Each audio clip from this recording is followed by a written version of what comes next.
Hello again, Ms. Julie here with another story from the public library.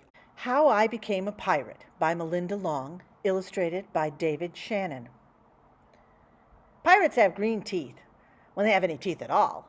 I know about pirates because one day when I was at the beach building a sandcastle and minding my own business, a pirate ship sailed into view. I knew what it was because its flag had a skull and crossbones on it, and because I could hear the pirates singing, "Hey ho, blow the man down!" They were a little off-key. I tried to tell Dad, but he was busy setting up the beach umbrella. And I tried to tell Mom, but she was busy slathering my baby sister with sunblock. So I went back to my sandcastle, but I kept an eye on the pirates. By then they were rowing to shore. When they landed, the head pirate climbed out of the boat and yelled, "Ahoy there, matey! Be this the Spanish Main?" "No," I said, "this is the North Beach." "Shiver me timbers," the pirate said. "We must have taken a wrong turn at Bora Bora." He walked around my sandcastle.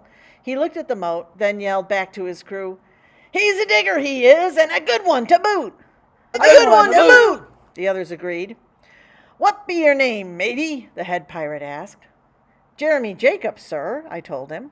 "Well, Jeremy Jacob," he said, "you're looking at Braidbeard and his crew. We've been needing a digger like yourself, and we've a chest of treasure to bury." "Aye, treasure!" the others shouted. "You're coming with us," Braidbeard told me. Well, I didn't think Mom and Dad would mind, as long as I got back in time for soccer practice the next day. That's how I became a pirate. As soon as we were on board, Braidbeard showed me the chest of gold and jewels. "Got to find a safe place for this here treasure. It's high time we were off," he announced. "We're off!" we all shouted. And then we set sail. There was plenty to do on board. The pirates taught me to sing sea shanties, the louder the better, and to say real pirate stuff like landlubber and scurvy dog. By dinner time, I could speak pirate perfectly. I also learned pirate manners.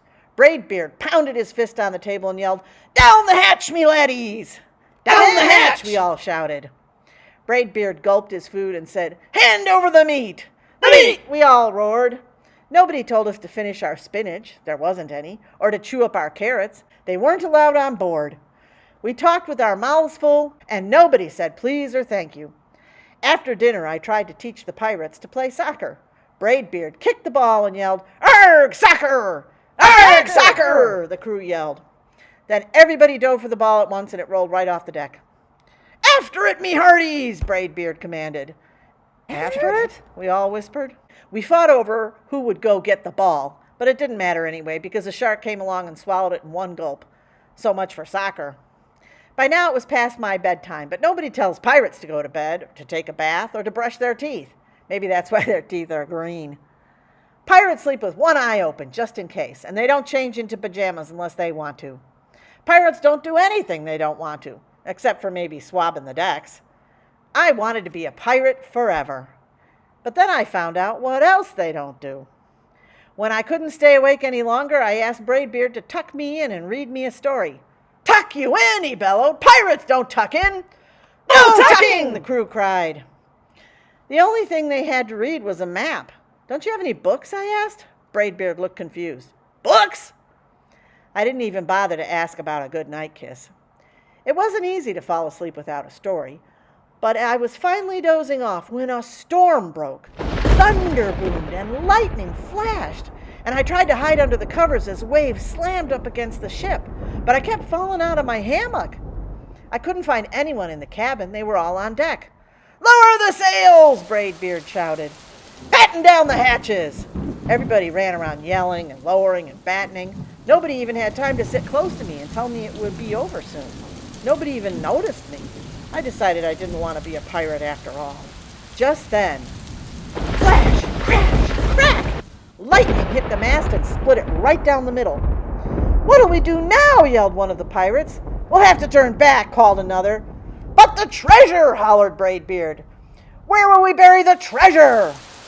I stepped forward. "Maybe I can help," I shouted over the wind. "I think I know the perfect digging spot." When the storm was over, we rowed back to shore and buried the chest.